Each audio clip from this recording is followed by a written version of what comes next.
আজ আমি তৈরি করব কলা পাতায় তালের পোড়া পিঠা। তো এখানে আমি তালের পিউরি নিয়ে নিয়েছি 1 কাপ।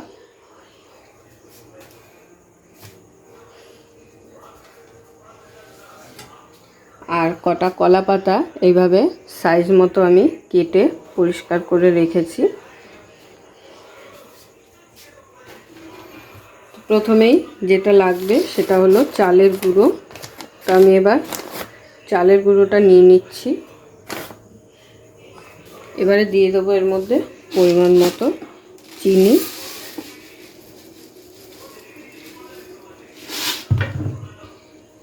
চিনিটা আপনারা আপনাদের স্বাদ অনুযায়ী দিয়ে দেবেন।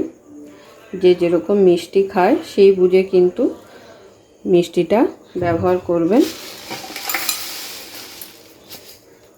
তো আমি 3 কাপ চালের গুঁড়োর জন্য এখানে 1.5 কাপ মিষ্টি দিয়ে দিলাম। আর দিয়ে দেবো নারকেল কোড়া। এখানে আমি কিছুটা নারকেল কুড়িয়ে আগে থাকতে রেখে দিয়েছি। পুরো নারকেলটা দেব না, এখানে হাফটা মতো দেব আর হাফটা কিন্তু রেখে দেবো, পরে কাজে লাগবে।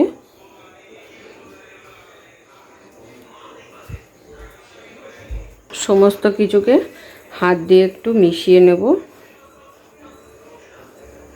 এরপরে তালের পিউরিটা অল্প অল্প করে দিয়ে দেবো এর মধ্যে। পুরোটা দিলাম না, প্রথমেই হাফটা দিলাম।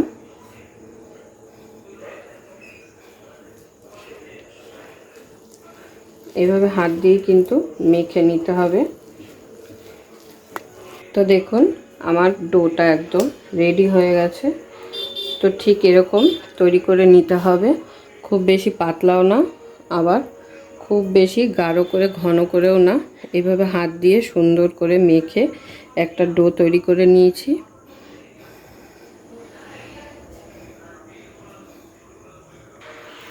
এবারে বাকি যে নারকেলটা রেখে দিয়েছি সেটার মধ্যে একটু চিনি মেখে রেখে দেব।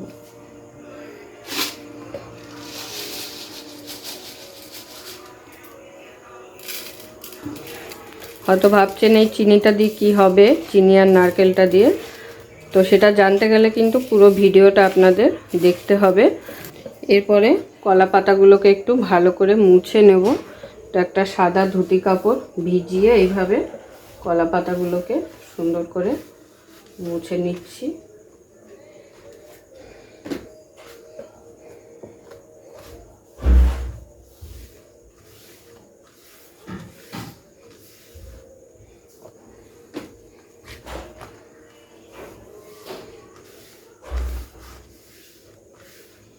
খুবই সহজ একটা রেসিপি, কিন্তু করতে কিন্তু এমন কোনো ঝামেলা নেই।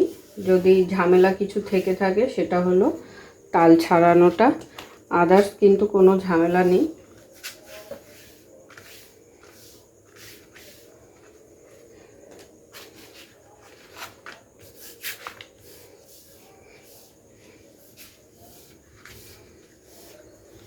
কলা পাতাগুলো মুছে নেওয়া হয়ে গেল। এবারে একটু শুকনো ন্যাকড়া দিয়ে মুছে নিতে হবে। তাহলে সমস্ত পাতা আমি একদম সুন্দর করে মুছে, ভিজা ন্যাকড়া দিয়ে মুছে আবার শুকনো ন্যাকড়া দিয়ে খুব ভালো করে মুছে নিয়েছি। এবারে পিঠাগুলো আগে রেডি করে নেব। তো প্রথমে পাতার উপরে 1 ফোঁটা তেল দিয়ে পাতায় খুব ভালো করে তেল মাখিয়ে নেব।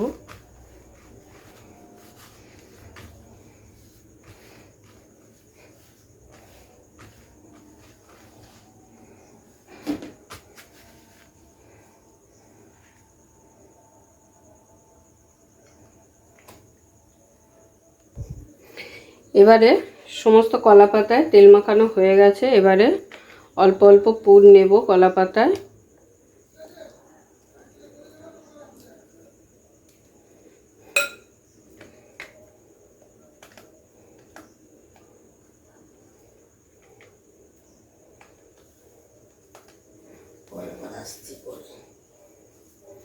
আর যে নারকেল আর চিনিটা মেখে রেখেছিলাম ওটা উপর দিয়ে এইভাবে একটু করে দিয়ে দেবো।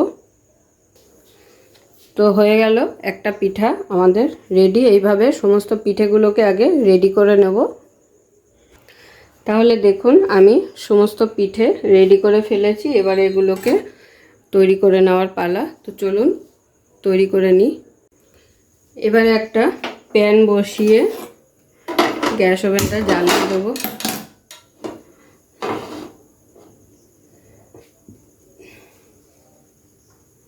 এবারে প্যানের মধ্যে এইভাবে করে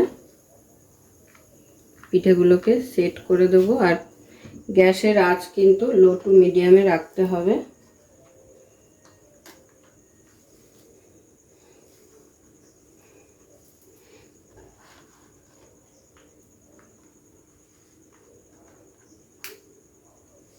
একসাথে কিন্তু সবগুলো হবে না, প্যানে তিনটে ধরলো তো তিনটে দিয়ে দিলাম।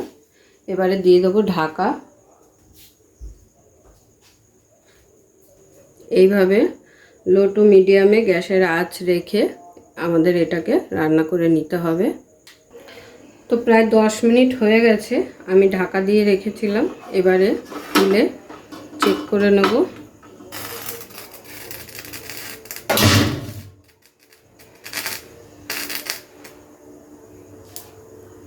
আর উল্টে দেব।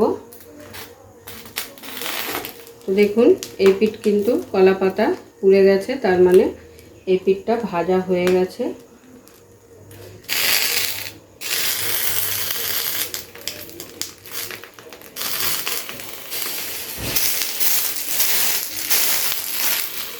এবারে উল্টে দিয়ে আবারও কিন্তু একইভাবে ঢাকা দিয়ে 10 মিনিট ভেজে নেব।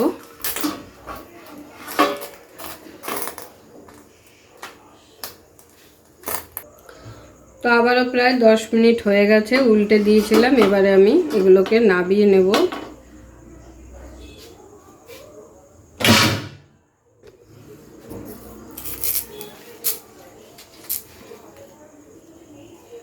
আর যেগুলো নাবিয়েছি সেগুলো একবার খুলে আপনাদের দেখিয়ে দিই।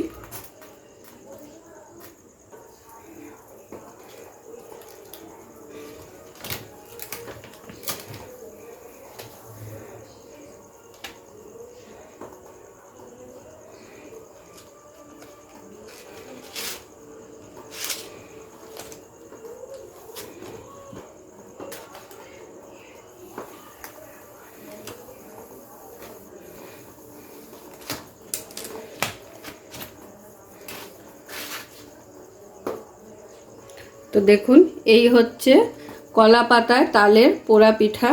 কত সুন্দর লাগছে দেখতে, অসাধারণ লাগছে। আর খেতেও কিন্তু অতটাই টেস্টি হয়। সকলকে বলবো অবশ্যই একবার ট্রাই করতে। এই রেসিপিটা করার জন্য সকলকে অনুরোধ রইল, অবশ্যই সকলে একবার ট্রাই করবেন।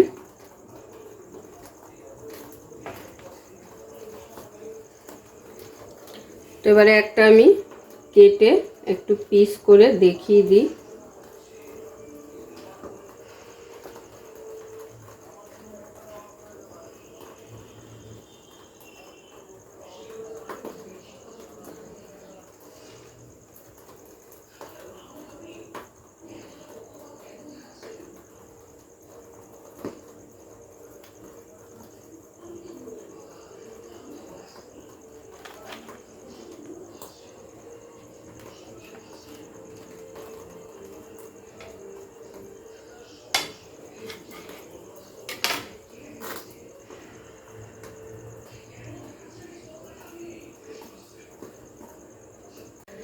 তাহলে দেখুন আমার কলা পাতায় তালের পোড়া পিঠে একদম রেডি হয়ে গেছে।